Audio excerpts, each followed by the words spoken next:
Assalamu alaikum, bienvenue à toi. Je suis Kautar, consultante en parentalité. J'accompagne les mamans dans leur leadership parental, notamment à lier leur mission de maman à leur mission spirituelle.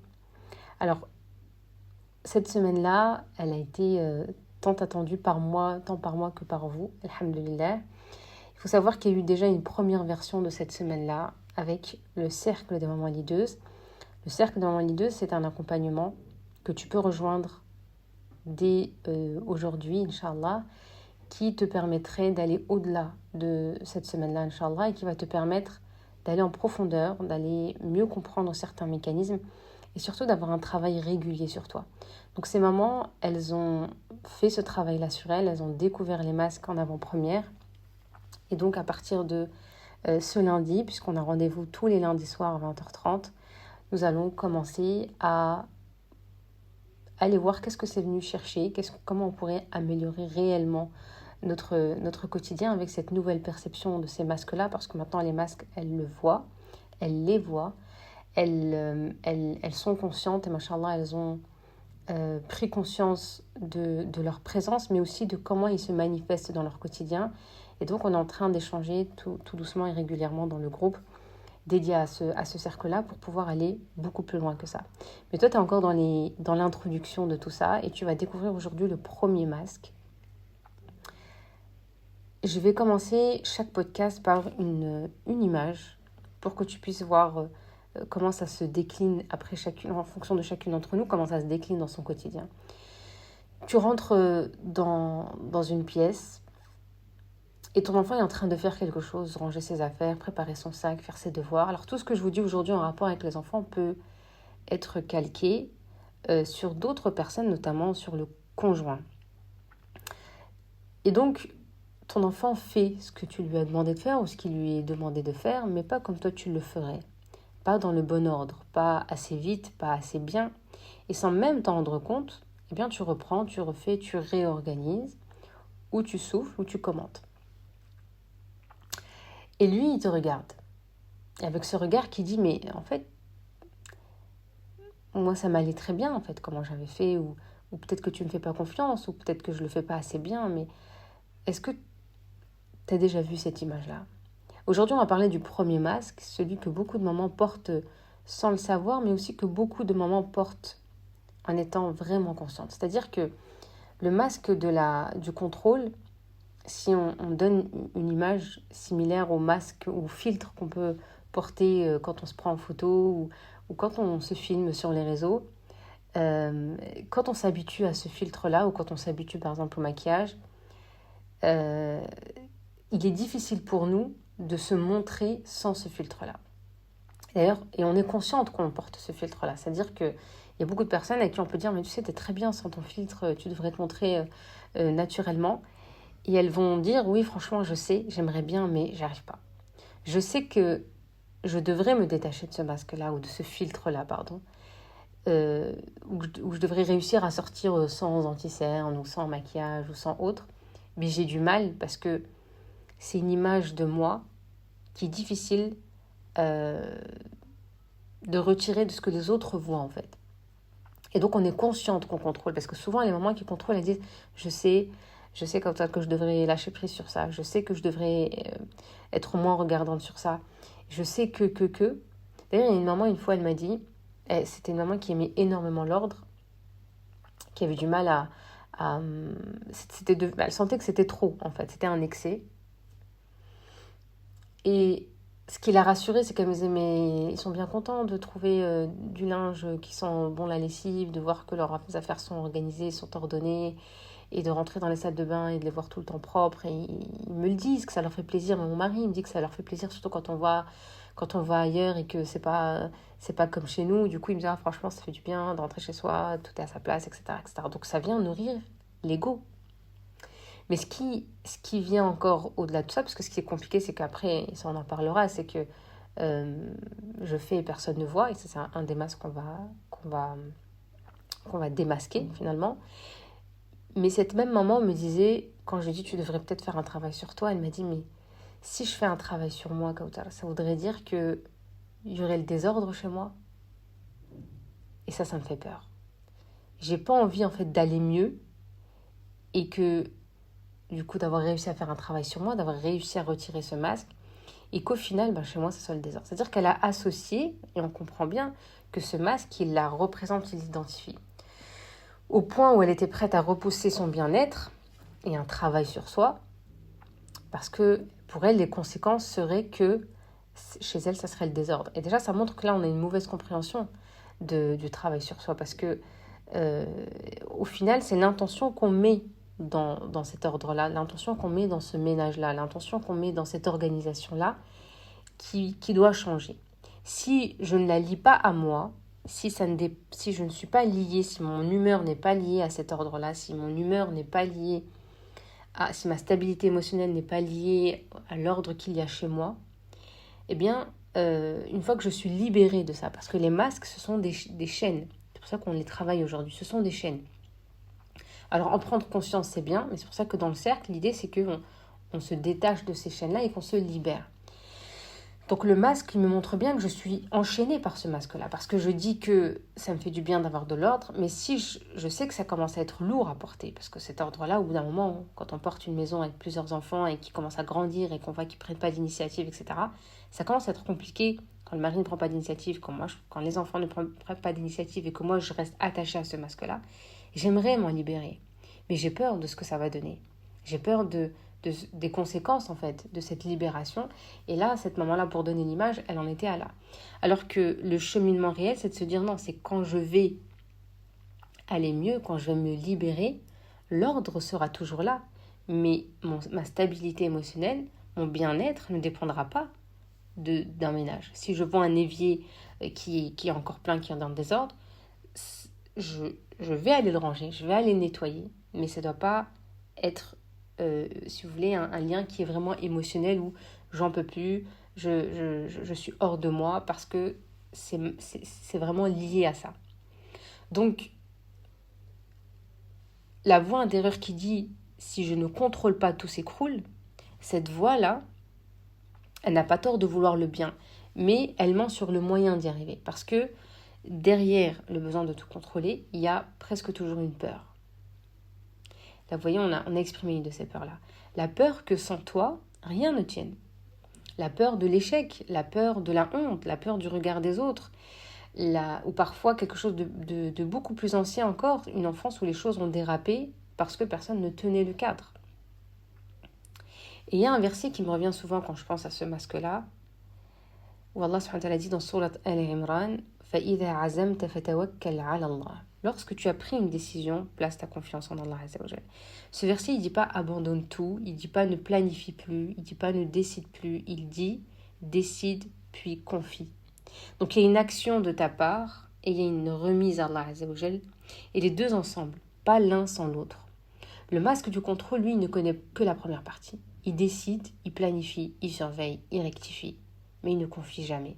Parce qu'au fond, il ne fait pas confiance, ni à l'enfant, et ni parfois à Allah Azza wa Jal. Et le prophète il nous a laissé quelque chose de lumineux sur ce sujet-là. Dans un hadith qui est rapporté par Tirmidhi, il dit « Attache ton chameau, puis place ta confiance en Allah ». Alors, il y a beaucoup de mamans d'ailleurs qui reviennent sur ce hadith-là quand on parle du contrôle, qui me disent « Oui, mais tu vois, le prophète il nous a bien dit, il faut faire les causes, il faut attacher ». Et il y a une maman qui disait dans le cercle « Nous, le problème, c'est qu'on attache et on reste à côté, en fait. On se déplace, on part pas. On peut rester toute la nuit à côté du chameau, alors qu'on l'a bien attaché avec des chaînes, mais on n'arrive pas à partir. Non, il faut que je surveille, il faut que je parte, parce qu'on ne sait jamais, parce que si je ne suis pas là, il risque de se passer telle ou telle chose. Alors, encore une fois, c'est une métaphore, c'est une image. Même le professeur a utilisé cette image-là. Attacher ton chameau, c'est ton rôle. Éduquer, poser le cadre, être présente, c'est ton rôle. Mais après, tu lâches la corde. Et ensuite, il y a une confusion même entre ce qu'on attache. Parce que parfois, on pense qu'on a attaché, mais on n'attache pas les bonnes choses avec la bonne attache ou avec le bon moyen, si vous voulez, d'attache. Il y a des choses qui méritent qu'on attache réellement, comme l'éducation de nos enfants, comme la foi de nos enfants, qui méritent vraiment qu'on mette les causes, les vraies causes.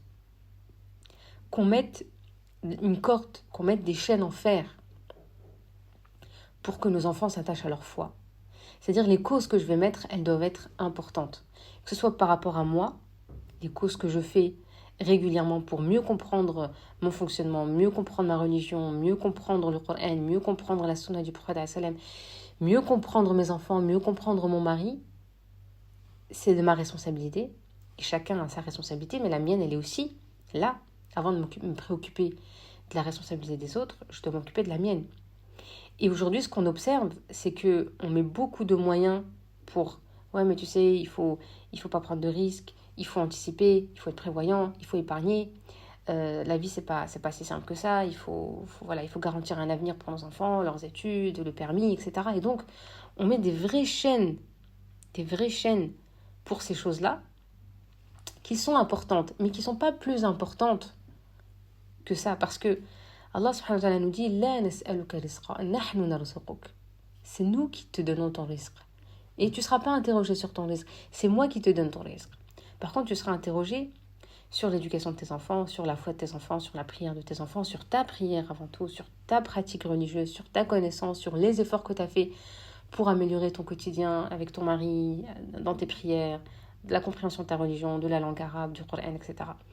Et donc on voit aujourd'hui beaucoup de personnes qui mettent énormément d'efforts, énormément de moyens financiers et physiques et mentaux sur des choses qui sont éphémères et qui, pour les choses qui sont essentielles et qui sont un réel investissement comme la foi de nos enfants, et j'insiste sur ce point-là, eh bien on va être dans on va attacher vraiment un fil très fin en fait, ou presque par Wi-Fi en fait. On pense qu'on l'a attaché par Wi-Fi. C'est-à-dire qu'on est par Wi-Fi, vraiment par Bluetooth, on est dans cette illusion qu'on a fait quelque chose, qu'on a attaché, juste parce qu'on l'a inscrit à 2-3 cours à la mosquée, parce que il a des cours en ligne, parce que on a répété suffisamment de faire la prière. Maintenant, au bout d'un moment, s'il la fait pas tout seul, ben voilà, je vais pas lui courir après. Alors que pour les études, on est là, on est derrière eux, on va avoir des profs, on consulte les profs, on cherche les meilleures écoles, on leur cherche des cours supplémentaires. Mais quand c'est la foi, parfois, malheureusement, Shaitan, il nous travaille et on lâche très rapidement prise, parce que des fois, c'est sous cette conscience de j'ai pas envie qu'il déteste, j'ai pas envie de le faire détester. Mais il y a des moyens de faire aimer. Pourquoi on va utiliser que des moyens qui font détester? Donc, vous voyez, ce contrôle-là, il va être utilisé, ou du moins, il va être dépensé dans des parties de notre vie, des sujets de notre vie qui sont importants, mais qui ne sont pas aussi importants que certains. Et cette corde-là, en fait, on va... Et au moment où on se dit « Oh, c'est bon, moi, je suis un peu trop derrière lui, etc. » En fait, on va lâcher dans la religion, dans la prière, dans les rendez-vous à la mosquée, dans même le coût financier des cours qu'on peut avoir. Je sais que voilà, j'entends beaucoup de sœurs qui ont des instituts en ligne, et souvent ça tourne autour de 40 euros par mois, par enfant. On est dans cette moyenne-là en général, les cours pour enfants ou pour adultes, parce que j'échange beaucoup avec les fondatrices. Et c'est malheureux de voir que... Alors, on a énormément, pour être dans les coulisses, d'impayés par rapport à ça. Donc, c'est même le sens de l'engagement, il est pas sérieux. Et surtout, on a beaucoup de parents qui trouvent que c'est cher, qui vont remettre en cause le prix, c'est pas normal. En gros, vous devrez faire des efforts. Nous, voilà, c'est la religion, il faut... Mais il faut, voilà, l'idée c'est de se dire, mais c'est en fait c'est ces enseignants-là qu'il faut vraiment qu'il faut payer, c'est ces métiers-là qu'il faut redorer. Il faut que nos enseignants de Coran vivent dans un confort qui leur permette de se sacrifier pour nos enfants, d'être au service de nos enfants, d'être concentrés en fait. Parce que si on a un enseignant de Coran qui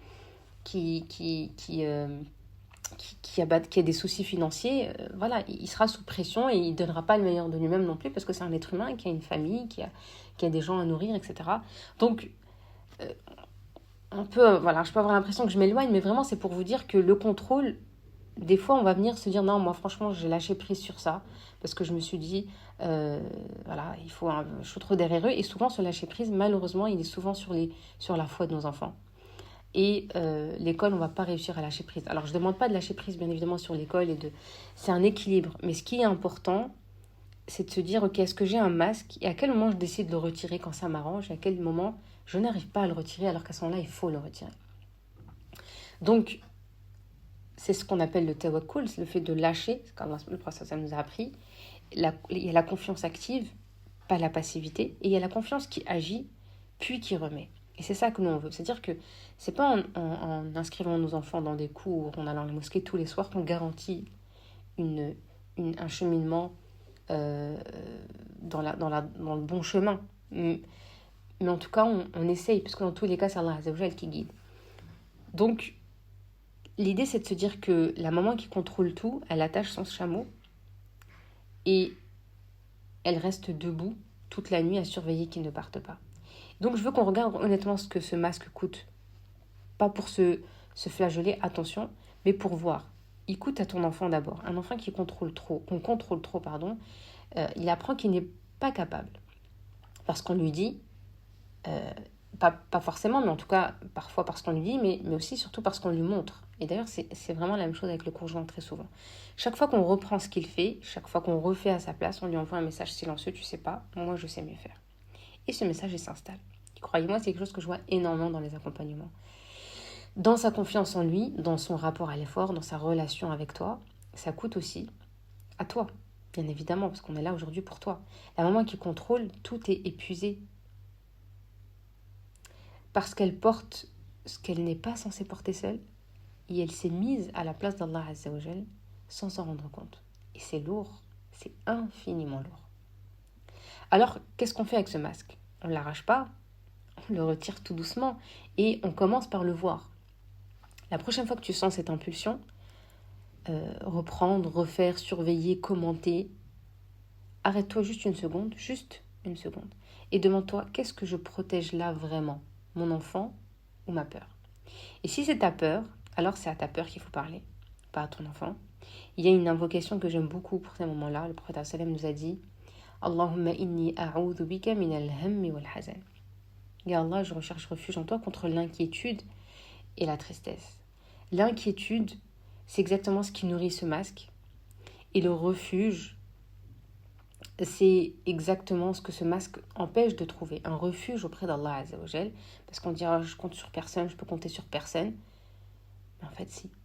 Tu peux compter sur Allah Azza wa Jal. Et tu ne peux compter que sur Allah Azza wa Jal. C'est ça la réalité. Donc, le refuge, c'est Allah Azza wa Jal, pas le contrôle. Donc aujourd'hui, une seule chose à observer, un moment dans ta journée où tu as vu contrôler, juste l'observer sans te juger, juste le voir. Et c'est ça la muraqaba, c'est ça finalement l'introspection, se voir avec douceur, avec vérité. Donc, avant de te laisser, si ce podcast-là t'a touché, tu peux nous rejoindre sur Telegram. C'est vraiment un espace entre mamans, calme, bienveillant, où tu peux partager ce que tu vis cette semaine sans être bien évidemment jugé. Le lien, il est dans les notes de description de l'épisode. Et tu as la possibilité aussi de télécharger une fiche de réflexion. Donc, c'est un PDF que tu peux trouver en souscrivant aussi dans le lien qui est affiché sous le podcast là. Donc, prends soin de toi et on se dit à demain. Reste assidu dans cette semaine-là parce que les podcasts vont finir à la fin de la semaine. Qu'Allah te préserve. Wassalamu alaikum.